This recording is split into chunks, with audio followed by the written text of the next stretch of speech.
11. Babe! Nung nakita si Shane at si Carl, humalik naman ang binata sa dalaga. Wow! Ang ganda naman ng babe ko. Papuri ni Carl kay Shane at pinagbuksan pa niya ito ng pinto ng kotse. At nang nakaupo si Shane sa loob ng sasakyan, let's go! Sabay kindat ni Carl kay Shane at inabot niya ang kanyang gamit. Can I go with you? Saad ni Carl kay Shane. Kita nito ang passport at gamit dahilan naman ng pagkagulat ni Shane. Babe, are you sure? Hindi malaman ni Shane kung anong feeling ang kanyang nararamdaman sa mga oras na yon. Sasama ka, babe? At hinalikan niya ang binata.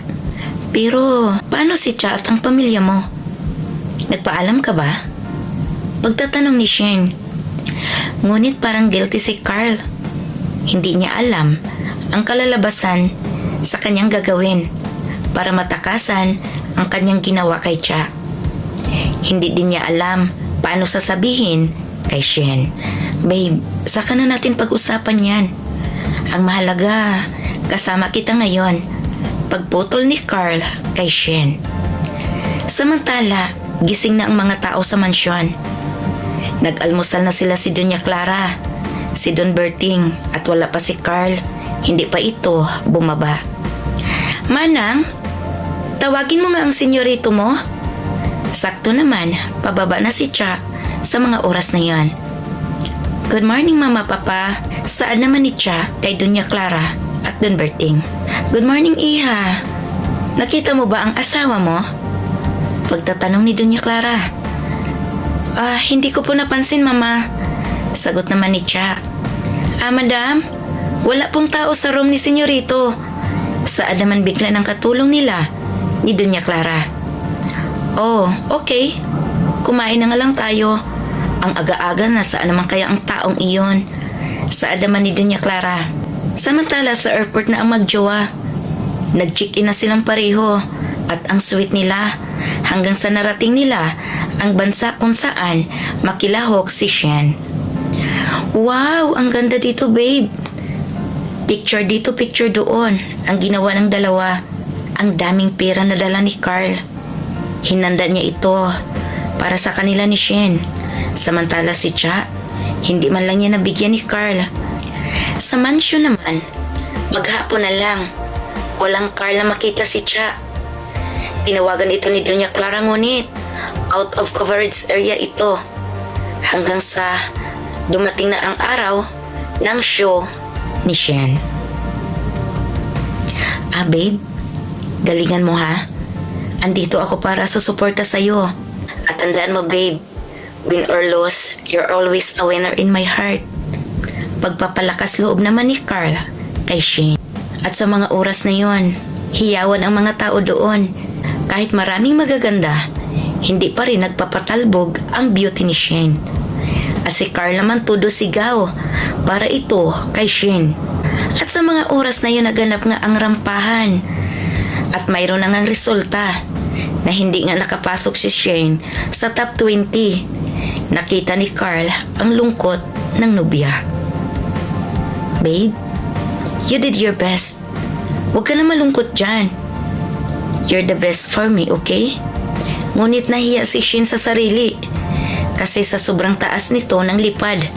Lagapak din pala siya sa lupa ni hindi nga siya nabigyan ng oportunidad na makapasok man lang sa top 20. Kahit nandun ang team niya na kukomfort sa kanya pero hindi pa yun sapat. At sa mga oras na yun talagang parang lugmok si Shane. Hoy babe, huwag ka nang malungkot dyan. Kanya naman talaga ang competition. May manalo, may matalo kaya easy ka lang. Babe, may naisip ako.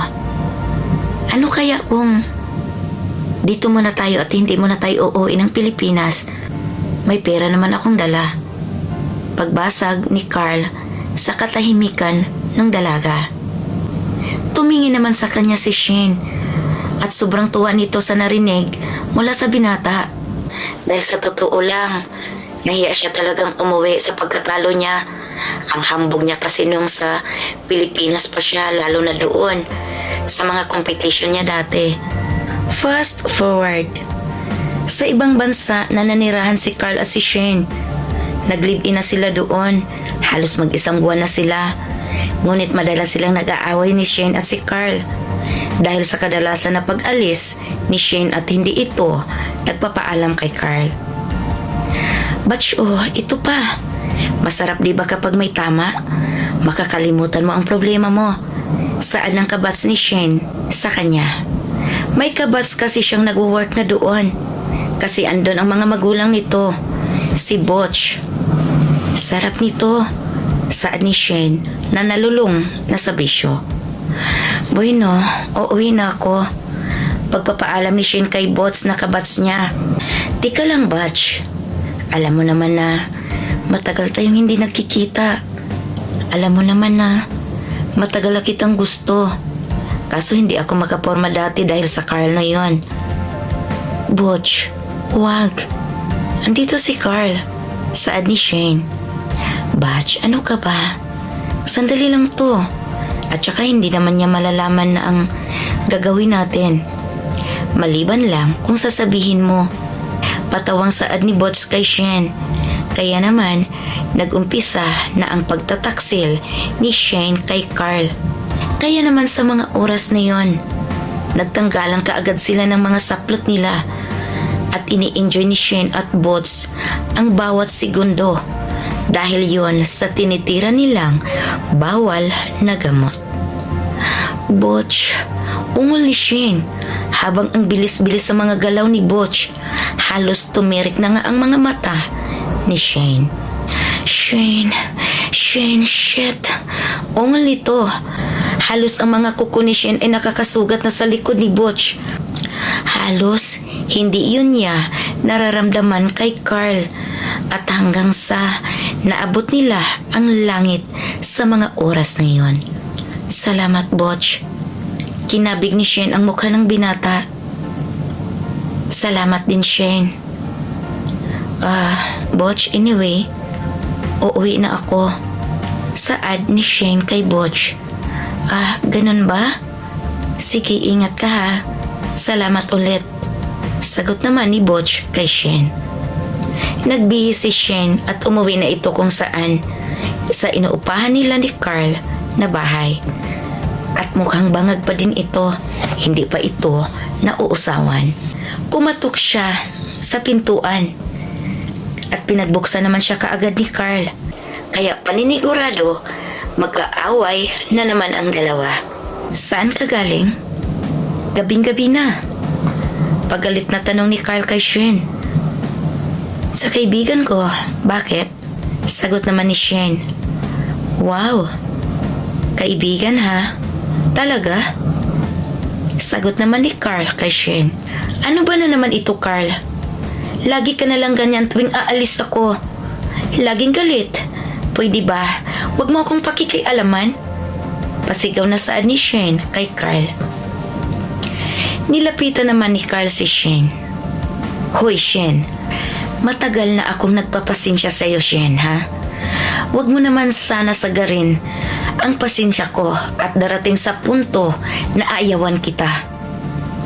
Iniwan ko lahat para sa iyo dahil sa minahal kita at sa kabila ng kasal ako sa kapatid mo. Panunumbat ni Carl kay Shane. Aba, sinusumbatan mo ako, Carl? Wala kang karapatan sa akin. Lakas ng loob ni Shane. Dahilan rin naman, mas nai-enjoy niya ang pakisama niya kay Butch kaysa kay Carl. Kaya naman, nagsasalita siya total naman. Sinusumbatan naman siya ni Carl. Putulin na natin ito, Carl. Ang boring mo naman kasama. Pakisamaan mo na lang yung kapatid ko. Total, kasing boring mo naman ang kapatid ko. Pagalit na sa ni Shane. Hinihintay lang ni Carl kung ano pang sasabihin ni Shane. Talaga? Sigurado ka, Shane? Alam ko naman na may lalaki ka eh. Nakalimutan mo yata na isa ako makapangyarihang tao. At ang mga magulang ko. May negosyo din dito. Kaya bilang respeto ko na lang sa'yo na itinitira ko para sa sarili mo. Kalad ka rin ba kita paalis ng bahay ko or kusa ka nang aalis or uuwi ka na lang sa Pilipinas? Saad ni Carl kay Shane. Natulala naman si Shane sa mga oras na yon. Hindi niya mawari, hindi niya maintindihan, mahiya ba siya? Or ano ang isasagot niya kay Carl? Huwag mo nga akong pinagbintangan, Carl. Sino na namang lalaki na pinagsasabi mo? May ebidensya ka? Ilabas mo. Saad naman ni Shane di pinsan niya kay Carl. Ebidensya ba talaga? Huwag na. Kahit hindi ko naman ilabas ang mga ebidensya ko. Alam mo na yan sa sarili mo. Kaya magpakasaya ka na. Bakit ko pa aksayahin ang oras sa tulad mong klaseng babae? Sayang, ang taas pa naman ng respeto ko sa'yo at pagmamahal. Inapakan mo lang at sinayang. Ang layo mo talaga sa kapatid mo, Shane. Kaya buti na lang na ikasal din ako sa kanya.